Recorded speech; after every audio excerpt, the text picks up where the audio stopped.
조지 오웰의 소설 1984는 디스토피아 문학의 대표로 손꼽힐 만큼 유명한 작품입니다.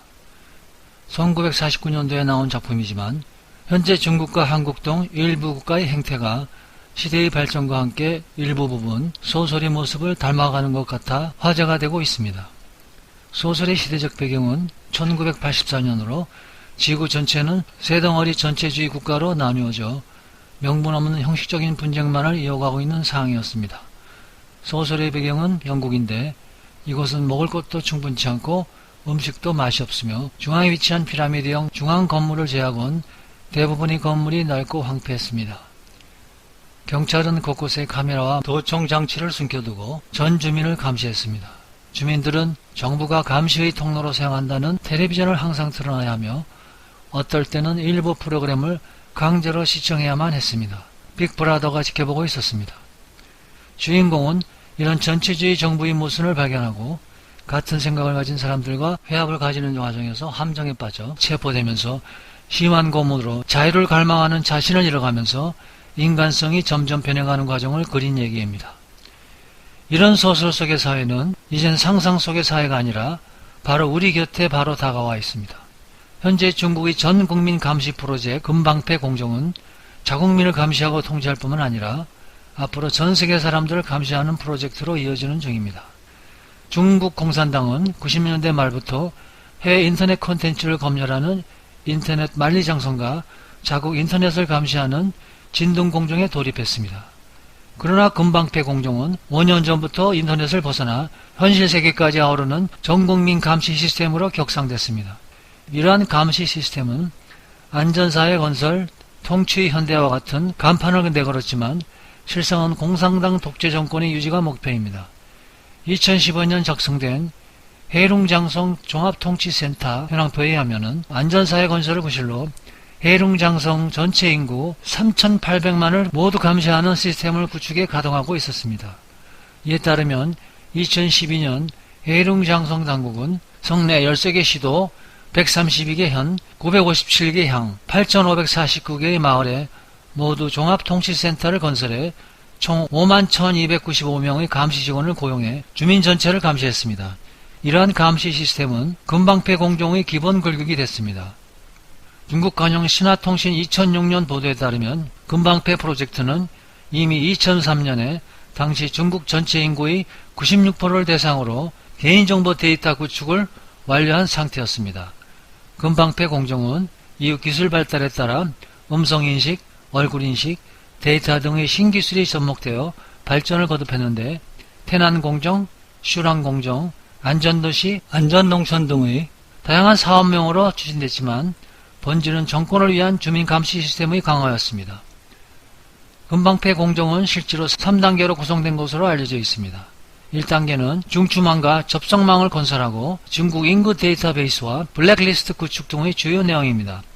중국 현지 언론의 공안부는 1단계 공정 완료로 공안 업무가 획기적으로 강화됐다고 평가했습니다. 지난 2006년 12월 금방패 공정 1단계 우수 사례로 표창받은 난징시 공안국의 경우 시민 데이터베이스와 주택 임대 상황 등록률이 모두 95% 기록됐고 인터넷 사범 권고율이 80%였습니다. 당시 시스템은 18자리 신분 번호표를 기준으로 작동했습니다. 예컨대 추적 대상자가 요관 등에 투숙하면서 신분증 번호를 입력하면 공안당국에 신고가 접수되는 시기였습니다. 오늘날 전국민 감시 시스템에 비하면 초보적인 수준이었습니다. 그러나 2단계 사업인 안전도시 사업은 이러한 감시 시스템을 기술적으로 업그레이드하는 내용이었습니다. 중국의 스마트시티 구축 사업은 2012년 공식 선언됐지만 2003년 무렵부터 공안부가 주도하는 과학기술도시 시범사업으로 이미 시작되고 있었습니다. 이 사업은 도시 곳곳에 감시 카메라를 설치하는 영상 감시를 골자로 2004년 6월 공안부와 과기부 합동으로 베이징, 상하이 등 21개 도시에서 1차 진행됐고 2005년에는 22개의 도시에서 현실성의 3단계 신고 감시망을 연계하는 3111이 공정으로 확대됐습니다. 올해는 중국 바이러스 감염 확산으로 주민 감시 시스템이 방역 통제와 결합하면서 빅데이터 수집 정교화와 활동도 더 강화됐습니다. 감염 여부를 색깔로 나타내는 건강코드의 스마트폰 설치 및 개인정보 입력 의무화 등이 그것입니다. 중국 전체를 격자 모양의 구역으로 나누어 감시하는 그리드화도 더욱 세분화됐음을 나타냅니다. 현재 지리학적 격자에서 가정 단위로 적용하는 방안을 연구 중입니다. 각 시, 구리, 동 단위의 공상당위원회 및 주민위원회와 연계돼 가정 단위로 주민들을 감시하는 조지 오웰의 빅브라더의 사회로 돌진하는 중입니다. 이와 병행하여 온라인 공간에서는 빅데이터를 활용해 인터넷 여론을 검열 통제하는 시스템이 구축됐습니다. 여기에는 얼굴 인식 시스템까지 더해지면서 이제 중국 공산당은 추적 명령만 내리면 테난공정, 쉐란공정으로 전국에 구축한 CCTV가 행인을 대상으로 얼굴 인식을 수행하고 빅데이터 시스템을 위챗페이, 알리페이 등 결제 시스템 사용하는 걸 실시간으로 수집해 위치를 추적합니다. 중국 공산당은 전례 없는 전 국민 감시 시스템을 구축해 전례 없는 주민 통제를 시행하고 있습니다. 뿐만 아니라 3단계 사업으로는 화웨이와 틱톡 등등 중국의 통신 장비와 핸드폰의 중국의 앱을 통해 전 세계인들의 개인정보를 계속 수집하고 있는 가운데 최근엔 미국, 인도와 영국으로부터 개인정보 해킹과 유출 혐의로 중국의 모든 통신 장비와 앱들이 제거당하고 있는 실정입니다.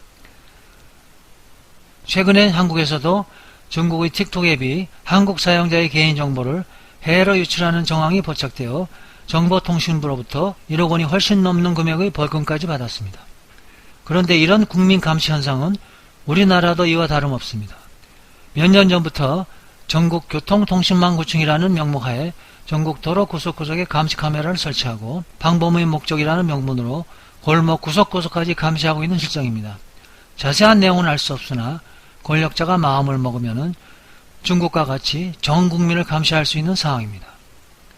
이런 예측은 최근 신종 코로나 감염증을 빌미로 환자의 이동 경로와 동선을 실시간으로 감시하는 상황을 봐선 그러고도 남을 정부인 것으로 봅니다.